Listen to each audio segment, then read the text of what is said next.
കർത്താവായ യേശു കർത്താവിൻ്റെ ശക്തി വിശുദ്ധ മർക്കോസിന് സുവിശേഷം 5-ാം അധ്യായത്തിൻ്റെ 21 മുതൽ 43 വരെയുള്ള വാക്യങ്ങളിൽ രോഗത്തിൻ്റെ മേലും മരണത്തിൻ്റെ മേലുമുള്ള ശക്തി കാണാൻ സാധിക്കും.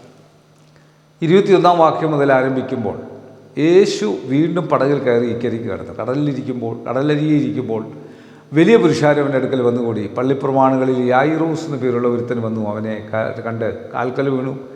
എൻ്റെ കുഞ്ഞുമകൾ അത്യാസന്നത്തിൽ ഇരിക്കുന്നു, അവൾ രക്ഷപ്പെട്ട് ജീവിക്കേണ്ടതിന് നീ വന്ന് അവളുടെ മേൽ കൈവയ്ക്കണമേ എന്ന് വളരെ അപേക്ഷിച്ചു. അവൻ അവരോടുകൂടെ പോയി. വലിയ പുരുഷാരവും പിരിഞ്ഞെത്തു അവനെ തിക്കിക്കൊണ്ടിരുന്നു.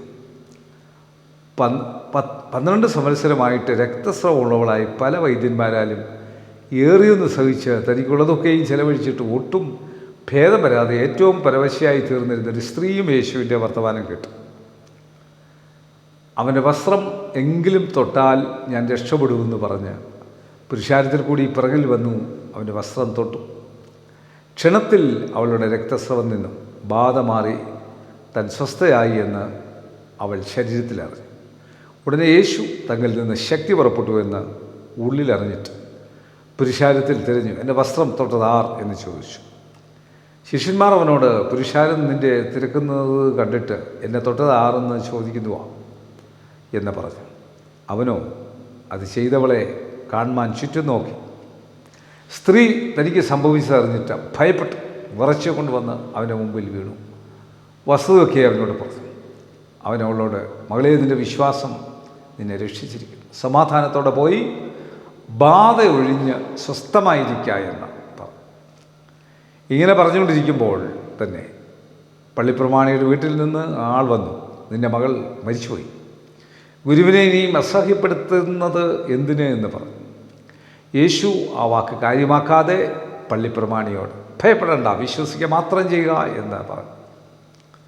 പത്രോസും യാക്കോബിൻ്റെ സഹോദരനായ യോഹന്നാനുമല്ലാതെ മറ്റാരും തന്നോട് ചെല്ലുവാൻ സമ്മതിച്ചില്ല. പള്ളിപ്രമാണിയുടെ വീട്ടിൽ വന്ന ആരവാരത്തെയും വളരെ കരഞ്ഞ് വിലപിക്കുന്നവരെയും കണ്ടു. അകത്ത് കടന്നു, നിങ്ങളുടെ ആരവാരവും കരച്ചിലും എന്തിന്? കുട്ടി മരിച്ചിട്ടില്ല, ഉറങ്ങുന്നത്ര എന്ന് അവരോട് പറഞ്ഞു. അവരോ അവനെ പരിഹസിച്ചു. അവനെല്ലാവരെയും പുറത്താക്കി കുട്ടിയുടെ അപ്പനെയും അമ്മയും തന്നോടുകൂടെയുള്ളവരെയും കൂട്ടിക്കൊണ്ട് കുട്ടി കിടന്ന ഇടത്തിൽ ചെന്ന് കുട്ടിയുടെ കൈക്ക് പിടിച്ചു. ബാലേ, എഴുന്നേൽക്കായി നിന്നോട് കൽപ്പിക്കുന്നുവെന്ന് അർത്ഥത്തോടെ തലീത ഖൂമി എന്ന് അവളോട് പറഞ്ഞു. ബാല ഉടനെ എഴുന്നേറ്റ് നടന്നു. അവൾക്ക് 12 വയസ്സായി. അവർ അത്യന്തം വിസ്മയിച്ചു. ഇത് ആരും അറിയരുത് എന്ന് അവൻ അവരോട് ഏറിയൊന്ന് കൽപ്പിച്ചു. അവൾക്ക് ഭക്ഷിപ്പാൻ കൊടുക്കണം എന്ന് പറഞ്ഞു. കർത്താവായ യേശു കർത്താവ് ചെയ്തതായ ഈ വലിയ അത്ഭുതകരമായ ഈ പ്രവർത്തനം, ഈ 2 അത്ഭുതങ്ങൾ ആർക്കും സൗഖ്യമാക്കാൻ സാധിക്കാത്ത രക്തസ്രവക്കാരത്തി സ്ത്രീയുടെ രക്തസ്രവം നിന്നതും ഒരു മരിച്ചൊരു കുഞ്ഞിൻ്റെ ആ മരണത്തിൽ നിന്ന് കുഞ്ഞിന് വിടുതൽ കൊടുത്തത്. എൻ്റെ നിങ്ങളുടെ ജീവിതത്തിൽ ഇത് സംഭവിക്കുവാൻ ദൈവം തമ്പുരാൻ ശക്തനാണ്.